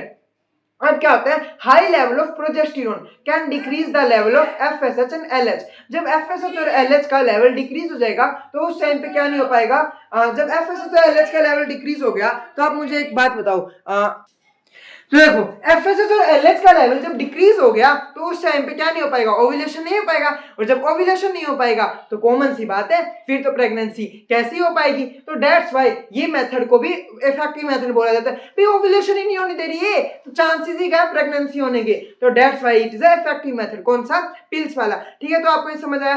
पर इसको लेते कैसे हैं, ये ग्राफ को ध्यान देखना, ये ग्राफ देखो, ये ना एम्स का क्वेश्चन है, ये ग्राफ ऐसा आया था। देखो आपको पता है पांचवें दिन लेना स्टार्ट करना पड़ता है इनको, और फिर उसके बाद आपको 21वें दिन तक लेना पड़ता है, 27 दिन तक लेना पड़ता है, लगातार कंटिन्यूसली लो। और इस टाइम पे प्रोजेस्टेरोन का लेवल क्या रहता है, बहुत हाई रहता है। ये प्रोजेस्टेरोन का ग्राफ हो गया, या टाइम हो गया। ठीक है, ये टाइम हो गया, प्रोजेस्टेरोन हो गया। ठीक है, वाई एक्सिस प्रोजेस्टेरोन को रिप्रेजेंट करिए। प्रोजेस्टेरोन का रेशो बहुत ज्यादा हाई रहता है इस टाइम पे, तो ये क्या एफएसओ से एलएच को नहीं बनने देती। और साथ में ब्लीडिंग, जैसे ही ब्लीडिंग हुई, जब ब्लीडिंग चल रही है तब आप लेना छोड़ दो इसको। ठीक है, फिर ब्लीडिंग जैसे ही खत्म हुई लेना स्टार्ट करो, पिल्स लेते जाओ, पिल्स लेते जाओ, लेते जाओ, लेते जाओ, लेते जाओ, लेते जाओ, लेते जाओ। और जैसे आपको पता है अब ब्लीडिंग के 3 से 4 दिन रह गए, पहले 3 से 4 दिन पहले भी आप छोड़ सकते हो। तो ये है इसको लेने का तरीका। ठीक है, इस टाइम पे क्या रहती है, प्रोजेस्टेरोन की संख्या बहुत ज्यादा, रेशो बहुत ज्यादा हाई रहती है, जिसके कारण एफएसओ और एलएच का लेवल क्या हो जाता है, डिक्रीज हो जाता है। तो आई होप आपको ये तो बिल्कुल क्लियर हुआ होगा। ठीक है, पिल्स का चीज तो आपको क्लियर हुई होगी। अब देखो पिल्स को, हम इन पिल्स को एज ठीक है, मान लो एक क्वेश्चन बनता है बहुत अच्छा, अगर 72 घंटों के अंदर अगर किसी के साथ रेप हो चुका है, या कोई भी अगर मिस हैप हो चुकी है, कुछ भी ऐसा हो चुका है, अगर उसको प्रेगनेंसी आगे नहीं रखनी लगातार, तो अगर 72 घंटों के अंदर अगर वो आईयूडीज लगवा ले, हार्मोन लीजिंग आईयूडीज या कॉपर लीजिंग आईयूडी, कोई भी आईयूडी लगवा ले, और साथ में क्या कर ले, आईयूडी मतलब एनसीईआरटी ने आईयूडी लिखा है पर प्रेफरेंस आपको हार्मोन रिलीजिंग आईयूडी को देनी है। अगर पिल्स ले ले, यही पिल्स को ले ले, तो उसके अंदर देखो इन पिल्स का एग्जांपल बताऊं, माला डी माला एल, ये नाम से आते हैं, माला डी और माला एल नाम से। ठीक है, और यहाँ पे क्या होता है, प्रोजेस्टेरोन का रेशो बहुत ज्यादा हाई है इन पिल्स के अंदर, प्रोजेस्टेरोन होता है। जबकि जो एमटीपी के अंदर पिल्स लेते हैं उनके अंदर एंटी प्रोजेस्टेरोन होता है। ये आपको मैं अभी एमटीपी के अंदर बताऊंगा क्यों वहां पे एंटी प्रोजेस्टेरोन को रखते हैं। ठीक है, तो आपको देखना 72 घंटों के अंदर अगर आईयूडीज लगवा ले, पिल्स ले ले, है ना, तो क्या होता है इनका ये अबॉर्शन हो सकता है बच्चे का। और अबॉर्टिव पिल ले ले अगर उसके बाद है तो आपको अबॉर्शन पिल लेनी पड़ेगी। ठीक है, उस टाइम 72 घंटों के बाद आप प्रोजेस्टेरोन पिल नहीं ले सकते, क्योंकि उसके बाद progesterone gets for the pregnancy. ठीक है, दैट्स व्हाई। ठीक है, ये वाली बात आपको आई होप क्लियर हुई होगी। फिर इसके बाद हम आप बात करते हैं इम्प्लांट्स की। इम्प्लांट्स क्या होते हैं भाई, छोटे छोटे ऐसे इम्प्लांट होते हैं, छोटे ये सिलेंडर टाइप के होते हैं, देखो ऐसे सिलेंडर होते हैं। ठीक है, 6 सिलेंडर, एनसीईआरटी ने 6 सिलेंडर दे रखे ना, माचिस की तीलियां, वो इम्प्लांट्स है, वो 6 सिलेंडर है। वो किसका छठा 6 सिलेंडर किसका नाम है, इनका नाम है नोर प्लान। क्या बोलते हैं, नोर प्लान। एक और इम्प्लांट होता है, ठीक है, वो एनसीईआरटी में दे ही नहीं रखा। ये 6 सिलेंडर कितने, 3 सालों तक, 6 सिलेंडर 3 सालों तक, 3 का पढ़ा याद रखो, 6 सिलेंडर है कितने सालों तक, 3 सालों तक। आपके देखो आर्म के अंदर यहाँ लगते हैं, ये देखो दिख रहा होगा, आर्म है ना, इधर लगते हैं और यहाँ पे इंसर्ट कराए जाते हैं, हल्के हल्के बाहर दिखते हैं थोड़े थोड़े। ठीक है, ये क्या करते हैं, अंदर बॉडी के अंदर प्रोजेस्टेरोन का रेशो बहुत ज्यादा हाई रखते हैं, जिसके कारण क्या नहीं हो पाता, प्रेगनेंसी नहीं हो पाती, तो कॉन्ट्रासेप्टिव की तरह एक्ट कर लेते हैं। ठीक है, तो वही ओव्यूलेशन नहीं हो पाता, प्रेगनेंसी नहीं हो पाएगी। ठीक है, तो इसका ये किसका एग्जांपल है, एनसीईआरटी ने डायग्राम दे रखा है, 6 वो सिलेंडर दे रखे हैं, वो क्या है, नोर प्लांट है, और ये कितने 6 सिलेंडर और कितने साल तक, 3 साल तक मदद करते हैं। ठीक है, ये आपको ध्यान रखना है। तो आई होप आपको ये क्लियर हुआ होगा, इम्प्लांट्स क्लियर होंगे। अब हमारे पास कौन सा, वो 1 2 3 4, अब पांचवा मेथड सबसे ज्यादा क्या बोलते हैं, वो इनरिवर्सिबल मेथड, जिसको हम बोलते हैं, या हम इस पांचवें मेथड को हम कौन सा मेथड ही बोलते हैं, स्टरलाइजेशन मेथड ही बोलते हैं। कौन सा, स्टरलाइजेशन मेथड। स्टरलाइजेशन मेथड के अंदर क्या करते हैं हम, फैलोपियन ट्यूब होती है ना, फैलोपियन ट्यूब, और जो वासा डिफरेंशिया होती है, vasa deferentia, not vasa deferentia, that is vasa deferentia, कौन सी, एपिडाइमस से जो निकलती है। ठीक है, वासा इफ्रेंशिया तो ये होगी जो एपिडाइमस के अंदर अपना वो डालती है, अपना प्रोडक्ट डालती है। ठीक है, और वासा इफ्रेंशिया एपिडाइमस से निकलती है, वासा डिफरेंशिया बोलते हैं उसको। इसको हम काट देंगे, लाइगेट कर देंगे। देखो बहुत सिंपल सी सर्जरी होती है, टेस्टिस के अंदर, टेस्टिस के नीचे क्या, टेस्टिस होती है ना, टेस्टिस के कवरिंग क्या होती है, स्कोटम होती है, स्कोटम के ऊपर हल्का सा कट लगाओ, वासा डिफरेंशिया को निकालो, वासा डिफरेंशिया को कट कर दो, दोनों पासों से लाइगेट कर दो, मतलब यहाँ पे क्या कर दो, ये ऐसे वासा डिफरेंशिया, यहाँ पे ऐसे ऐसे दोनों जगह क्या कर दो, यहाँ पे लाइगेशन कर दिया। ठीक है, बांध दिया यहाँ पे, है ना, यहाँ पे कट लगा दो, सीधी सीधी बात है। ऐसे ही फैलोपियन ट्यूब के साथ कर दो, फैलोपियन ट्यूब वाली को ट्यूबेक्टोमी बोलते हैं, इसको वासेक्टोमी बोलते हैं। दैट्स क्लियर, हर बार पूछ लेता है नीट, पता नहीं क्या प्यार हो गया उसको इस क्वेश्चन से। डायग्राम भी दे रखे हैं, वासेक्टोमी ट्यूबेक्टोमी के, आपको बिल्कुल अच्छे से ध्यान रखना है। ठीक है, अब मुझे आप बताओ, क्या जब वासा डिफरेंशिया को काट दिया, जब वासा डिफरेंशिया को आपने काट दिया, तो क्या आपकी सेक्सुअल डिजायर के साथ ये इफेक्ट करेगी? बिल्कुल नहीं करेगी भाई। आपका टेस्टिस के अंदर टेस्टोस्टेरोन हार्मोन बन रहा है, ठीक है। हार्मोनल विदाउट डक्ट से जाता है, ठीक है, डायरेक्ट ब्लड के थ्रू जाता है, ठीक है, ब्लड के थ्रू जाता है। इन डक्ट से हार्मोन का जाना नहीं है ना, बिल्कुल भी नहीं है। तो हार्मोन तो ब्लड के थ्रू जाएगा, तो हमने ब्लड वाली डक्ट थोड़ी ना काटी, नस थोड़ी ना काटी अपनी, ठीक है। इस नस को वासक ट्यूमर को वासा डिफरेंशिया को काटते हैं, ठीक है, हमने ब्लड वाली नस थोड़ी ना काटी है। तो हार्मोन आपका सेक्सुअल डिजायर पे इफेक्ट नहीं डालेगी, इसी मतलब लोगों को ये लगता है हमारे सेक्सुअल डिजायर के ऊपर इफेक्ट डाल देगी मेल्स के अंदर, तो इसलिए सारे मेल्स ना, मेल्स जनरली वासेक्टोमी नहीं करवाते, ज्यादातर क्या होती है ट्यूबेक्टोमी ही होती है सारी कंट्रीज में, ठीक है। किस मिसकॉन्सेप्शन के कारण कि आपकी सेक्सुअल डिजायर के साथ ये इंटरफेयर करेगी, पर ऐसा बिल्कुल भी नहीं होता। ये बात आपको जितना स्प्रेड करने करो, मैं दोबारा बोल रहा हूँ, इसके शॉर्ट्स भी डालेंगे। वासेक्टोमी आपकी सेक्सुअल डिजायर के साथ इफेक्ट नहीं करती, ये मिसकॉन्सेप्शन बन रखा है ना जो कि मेल्स वासेक्टोमी नहीं करवाते, जनरली फीमेल्स को भेजते हैं ट्यूबेक्टोमी करवाने के लिए। ये मिसकॉन्सेप्शन को अपने दिमाग से निकालो। कौन इडियट, कौन नॉनसेंस जो आपको आके बोल देता है ना कि आपकी ये सेक्सुअल डिजायर के साथ इफेक्ट करती है, बिल्कुल नहीं डालती। देखो क्या किया आपने, वासा डिफरेंशिया को काटा है, ठीक है, आपने ब्लड वाली ट्यूब को नहीं काटा। जितने भी हार्मोन्स होते हैं वो ब्लड के थ्रू जाते हैं। अगर आप ब्लड वाली डक्ट को काटते हो तब आपके साथ ऐसा कुछ हो सकता है, मतलब आपने ब्लड वाली डक्ट को तो काटा ही नहीं है, तो ये ब्लड आपके सेक्सुअल डिजायर के साथ इफेक्ट नहीं कराती। तो दैट्स आप ट्यूबेक्टोमी अपनी फीमेल, अपनी वाइफ या अपने किसी भी पार्टनर की ट्यूबेक्टोमी करवाने के बजाय अपनी वासेक्टोमी भी करवा सकते हो, ठीक है।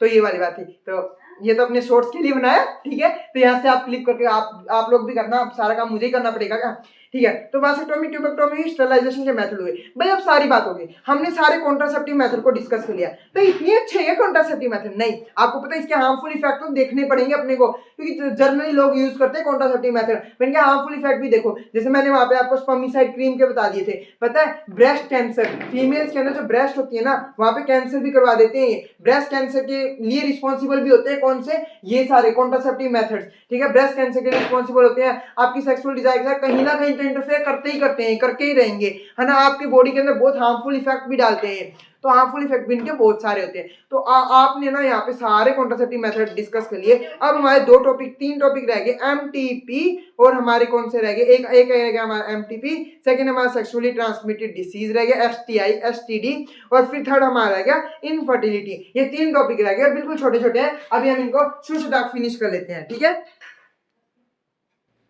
तो चलो स्टार्ट करते हैं हमारा last third topic, that is MTP. MTP को मैं आपको जनरली सब कुछ बता चुका हूं, medical termination of pregnancy. Pregnancy terminate होती है 9 महीने 7 दिन बाद, पर मेडिकली हम टर्मिनेट करेंगे प्रेगनेंसी को पिल्स की मदद से। हम क्या करेंगे, एंड्रोमेट्रियम को खुर्च के भी है ना क्या करते हैं, प्रेगनेंसी को टर्मिनेट करते हैं। आपको पता है वर्ल्ड की 1/5 ऑफ प्रेगनेंसी क्या होती है, 1/5 ऑफ प्रेगनेंसी एमटीपी के थ्रू होती है। मतलब मैं क्या बोल गया, मतलब 1/5 ऑफ प्रेगनेंसी क्या, 1/5 ऑफ प्रेग्नेंट वुमेन क्या करवाते हैं, एमटीपी करवाते हैं, मेडिकल टर्मिनेट करवाते हैं प्रेगनेंसी को, मेडिकली टर्मिनेट। आपको पता है ये डाटा कितना है, 45 से 50 मिलियन, है ना, 45 से 50 मिलियन, 45 से 50 मिलियन, इतना ज्यादा डाटा है। इतनी फीमेल क्या कराती है, एमटीपी करवाती है 1 साल के अंदर, ठीक है, 1 साल का डाटा है। पर एमटीपी देखो, आपको पता है पहले ना एक डॉक्टर, अगर आपका पहला महीना है ना, पहला महीना है, पहले एमटीपी है ना भारत के अंदर बैन थी, मतलब नहीं बैन नहीं थी, पर ना एमटीपी का मिसयूज करते थे, तो सरकार ने बैन करते, पर बैन नहीं किया सरकार ने। सरकार को लगा अगर बैन कर देंगे तो कोई अलग अलग गंदे तरीकों से ये अबॉर्शन करवाएंगे जो कि हार्मफुल हो जाएगा, तो ये एमटीपी तो बेस्ट तरीका है अबॉर्शन करवाने का। तो सरकार ने क्या किया, फीमेल फोर्टिसाइज नहीं करना है एमटीपी से, इसके ऊपर तो बैन लगा ही रखा है, ठीक है, पर लोग जनरली करते हैं, है ना, जो ये कानूनी अपराध है, ठीक है, बिल्कुल भी नहीं करना चाहिए। और फिर देखो क्या होता है, अगर फर्स्ट ट्राइमेस्टर का मतलब होता है 3 महीने को हम एक ट्राइमेस्टर बोलते हैं। पहले 3 महीने के अंदर अगर कोई भी दिक्कत आ रही है और आपको एमटीपी करवानी है तो आपको एक डॉक्टर की सलाह लेनी पड़ेगी। पर अगर 2 महीने हो गए, मतलब दूसरा ट्राइमेस्टर चल रहा है, चौथा, पांचवा, छठा, इन महीनों के अंदर प्रेगनेंसी का चौथा महीना, पांचवा महीना, छठा महीना, इन महीनों के अंदर अगर फीमेल की कोई दिक्कत आ रही है और उसको लग रहा है कि नहीं मुझे एमटीपी करवानी, तो 2 डॉक्टर की सलाह लेनी पड़ेगी, कि वो अगर ऐसे भी सकते हैं, एमटीपी माँ के लिए भी खतरनाक हो सकती है, तो इसलिए वो क्या करते हैं, सलाह देते हैं कि अब आप बच्चे को पैदा ही करो, नहीं तो आपके लिए भी खतरनाक हो सकती है एमटीपी। तो ये वाली बात एमटीपी के अंदर बस इतना ही देर रखा है एनसीईआरटी के अंदर, ये फिनिश हुआ। 45 से 50 मिलियन प्रेग्नेंट वुमेन क्या करती है, एमटीपी करवाती है। अब हम बात करते हैं एसटीआई क्या होती है, sexually transmitted disease. What is STI is a sexually transmitted disease. देखो ये डिसीज जनरली 15 से 18 देखो 15 से लेके 21 साल के लोगों के बीच में ज्यादा फैलती है, क्योंकि इस टाइम पे क्या होता है, आपको पता है हार्मोनल चेंज हो रहते हैं, तो कोई सेक्स वगैरह करते हैं, कोई टच करते हैं, ठीक है, अननोन पार्टनर के साथ करते हैं, मल्टीपल पार्टनर के साथ करते हैं, without using of contraceptive method, protect without using protection, तो इसी कारण के कारण क्या होती है, एसटीआईज फैलती है, ठीक है। ये वाले इसका वो हो गया। इसको अवॉइड करने के लिए ये बात है कि आप ये चीज काम मत करो, ये तीनों काम, ठीक है। और आपको पता है कोई अगर ड्रग्स ले रहा है, इंट्रावीनस ड्रग्स ले रहा है, इंट्रावीनस का मतलब पता है क्या होता है, जो इंजेक्शन लगा के ड्रग्स लेते हैं ना, है ना, इंजेक्शन से नशे किए जाते हैं, वो ड्रग्स अगर कोई ले रहा है तो उसके अगर उसी सीरिन से कोई दूसरा ड्रग्स ले रहा है और उसके एसटीआई है तो उससे भी फैलती है। अगर मदर है, मदर के है एसटीआई, ठीक है, और वो उसके पेट में बच्चा पल रहा है तो प्लेसेंटा के थ्रू उस बच्चे के अंदर भी चली जाती है वो एसटीआई, ठीक है। तो ये कोजेनाइटल, ये जेनेटिक डिसऑर्डर नहीं है, ये कोई जेनेटिक डिसऑर्डर नहीं है, ठीक है, ये इट्स नॉट अ कोजेनाइटल डिसऑर्डर, ये कोजेनाइटल डिसऑर्डर नहीं है, कौन, एसटीआई, ये बात आपको ध्यान रखनी है। अब आप मेरी बात ध्यान से सुनो, ये बात एड्स भी कोई कोजेनाइटल डिसीज नहीं है, आप एड्स वाले टॉपिक में अच्छे से देखेंगे भी हम, ठीक है। एसटीआई हाँ से लिखा ना, हाँ आई थोड़ा सा ऐसे नीचे कर दो, हाँ एसटीआई के बाद में अब आपको ये ध्यान रखना है कि एसटीआई की कैसे फैलती है, कैसे रोक सकते हैं, ये ध्यान रखना। किसिंग से एसटीआई नहीं फैलती, कोई किसी किस कर रहा है, फिजिकल कॉन्टैक्ट से, हैंडशेक से एसटीआई नहीं फैलती।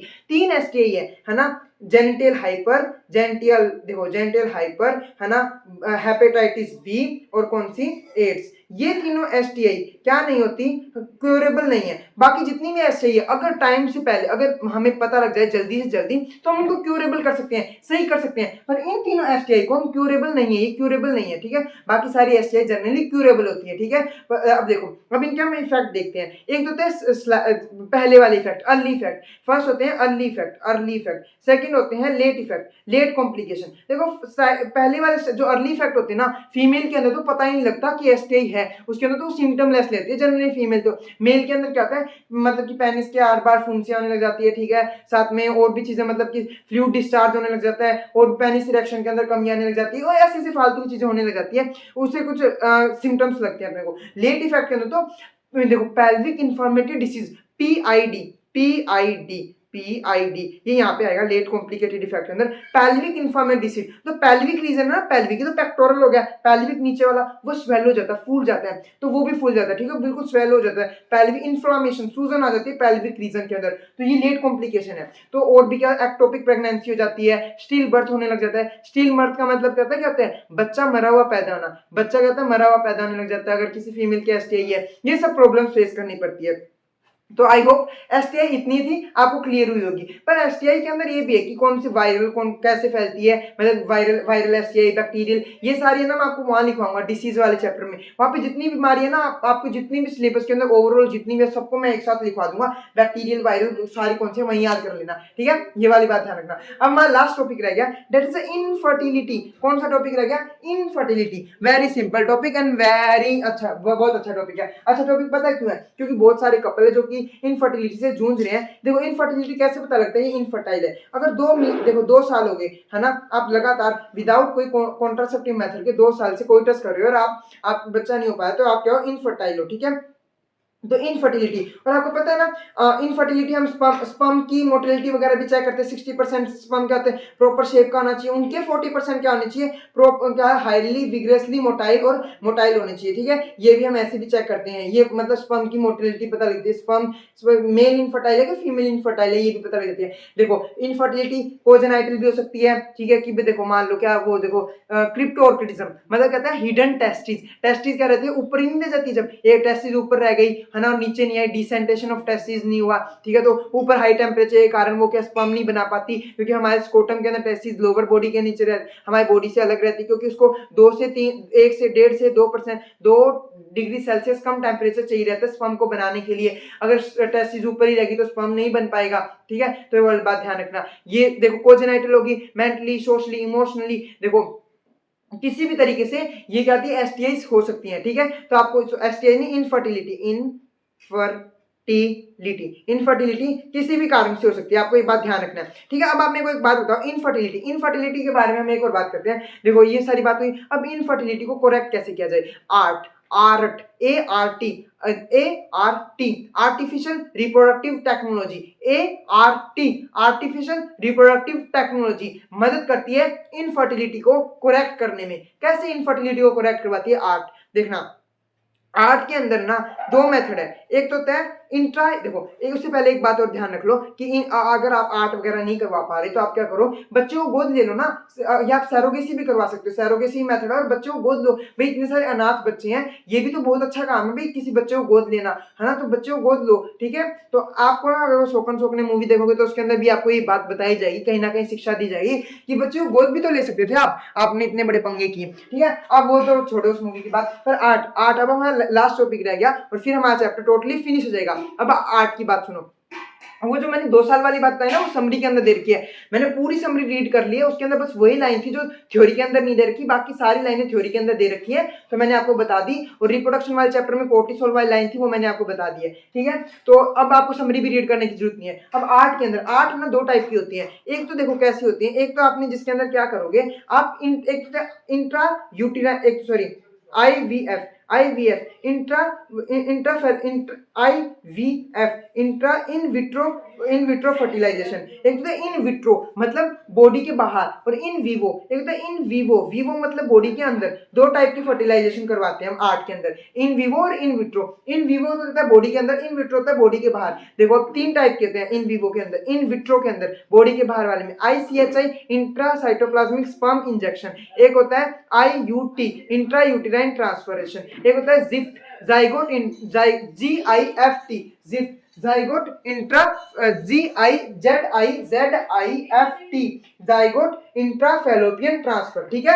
और इसके अंदर कौन होता है इन विवो के अंदर गिफ्ट गैमीट GIFT गैमीट इंट्राफैलोपियन ट्रांसफरेशन, और साथ में आता है AI आर्टिफिशियल इंसेमिनेशन, और एक यहाँ पे कौन सा आता है इंट्रा यूटेराइन ए, देखो इंट्रा यूटेराइन और ट्रांसफर होता है, ठीक है। आपको ध्यान नहीं, ट्रांसफर नहीं, इंट्रा यूटेराइन इंसेमिनेशन IUI। अब देखो मैं कैसे बताऊंगा आपको, एक देखना आप ध्यान से सुनो, IVF सुनो, IVF intra in vivo fertilisation, ठीक है। इन विवो मतलब हम बॉडी के बाहर फर्टिलाइजेशन करेंगे, बॉडी के बाहर फर्टिलाइजेशन करना, इंट्रासाइटोप्लाज्मिक स्पर्म इंजेक्शन सबसे पहला लीजिए। हम क्या करते हैं, अगर मान लो स्पर्म बिल्कुल इनमोटाइल है, बिल्कुल भी चल ही नहीं पा रहा, बिल्कुल कुछ नहीं कर पा रहा, या जोना पैलोसिडा है उसकी मेम्ब्रेन को भेद ही नहीं पा रहा, तो हम क्या करते हैं इंजेक्शन लेते हैं, इंजेक्शन से ओवम के अंदर, ओवम के साइटोप्लाज्म के अंदर हम स्पर्म को छोड़ के आते हैं, इंट्रा यूटेराइन, देखो ICHI इंट्रासाइटोप्लाज्मिक स्पर्म ट्रांसफरेशन, ठीक है। ये इंजेक्शन के थ्रू होता है, स्पेशल इंजेक्शन आता है इसका। फिर हमारे पास सेकंड होता है कौन सा, जिफ्ट जाइगोट। हम क्या करेंगे, बॉडी के बाहर एक टेस्ट ट्यूब के अंदर जाइगोट लेंगे, अगर वो लेंगे क्या बोलते हैं ओवम लेंगे, स्पर्म लेंगे, दोनों को मिक्स करेंगे, जाइगोट बन जाएगा। अप टू 8, ध्यान से सुनो, अप टू 8 8 तक, कहां तक, अप टू 8, सॉरी देखो कहां तक, अप टू 8, कहां तक, अप टू 8। अगर 8 से कम या 8 तक, 8 तक अगर 8 सेल या 8 से कम सेल का एम्ब्रियो है तो हम उसको फैलोपियन ट्यूब के अंदर ट्रांसफर कर देंगे, तो इसको बोलेंगे जिफ्ट जाइगोट इंट्राफैलोपियन ट्रांसफर। अगर 8 से ज्यादा हो गया, 8 से ज्यादा, अगर 8 का है तो कहां, फैलोपियन ट्यूब के अंदर ही करेंगे। अगर 8 से ज्यादा हो गया, 9 10 11 का, तो हम उसको कहां करेंगे, यूट्रस के अंदर ट्रांसफर, इंट्रा यूटेराइन ट्रांसफरेशन। तो ये तीनों आपकी इन IVF के तीनों मेथड खत्म हुए। अब हमारे पास लास्ट मेथड, लास्ट हमारे पास कौन सा बचता है, ये वाला, क्या बोलते हैं इन विवो। इन विवो के अंदर हम बॉडी के अंदर ही वो करेंगे, फर्टिलाइजेशन करवाएंगे। AI सबसे पहले इन विवो वाला, इसको हम IVF नहीं बोलेंगे, इन विवो वालों को, ठीक है। इंट्रा इन IVF हम विट्रो वालों को ही बोलेंगे, इन विवो को IVF नहीं बोलेंगे। ऐसे मत बोलना यहाँ पे भी तो IVF बन रहा है, इन विवो फर्टिलाइजेशन नहीं, इन विट्रो ही बोलते हैं IVF को, ठीक है। इन विवो के अंदर फर्स्ट आता है गिफ्ट। हम क्या करेंगे, गिफ्ट के अंदर गैमिट्स लिए, एक हेल्दी डोनर से, फीमेल डोनर से, मेल डोनर से, और वो फैलोपियन ट्यूब के अंदर ट्रांसफर कर दिए। अगर मान लो कोई फीमेल है जो गैमिट्स नहीं बना पा रही पर उसकी कोख ऐसी परफेक्ट है कि वो बच्चा पैदा कर सकती है, तो हम उसके अंदर गैमिट्स ट्रांसफर कर दिए। याद रखना, मिक्सचर ऑफ गैमिट्स, स्पर्म और ओवम का ट्रांसफर किया हमने, वहां पे जाइगोट ट्रांसफर नहीं किया है, ठीक है। तो ये गैमिट्स ट्रांसफर कर दिए, अब ये गैमिट्स वहीं फ्यूज होंगे, अंदर ही जाइगोट बनेगा, तभी उसको हमने क्या बोल दिया, इन विवो बोल दिया।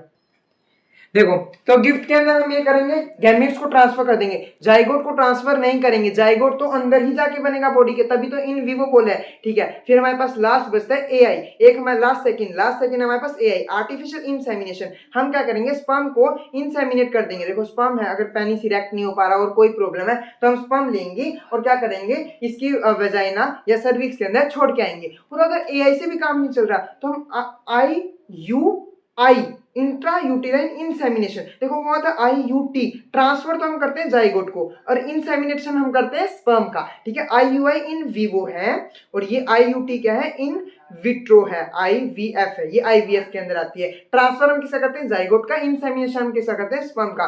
तो हम यूट्रस तक स्पर्म को छोड़ के आएंगे। तो यहाँ पे हमारा पूरा चैप्टर फिनिश होता है, चैप्टर गेट फिनिश। तो मिलते हैं नेक्स्ट वीडियो के अंदर, जहाँ यहाँ पे ना हमने एनसीईआरटी की हर लाइन, हर वर्ड जो कि एग्जाम के अंदर पॉसिबल है आना, हमने हर वर्ड क्लियर किया, हर वर्ड कवर किया, हर पॉइंट कवर किया और कुछ भी नहीं रहा, समरी एनसीईआरटी की थ्योरी सब कुछ हमने कवर किया। तो आप बस डायग्राम देख लेना एनसीईआरटी से। तो मिलते हैं नेक्स्ट वीडियो के अंदर, लेट्स बाय।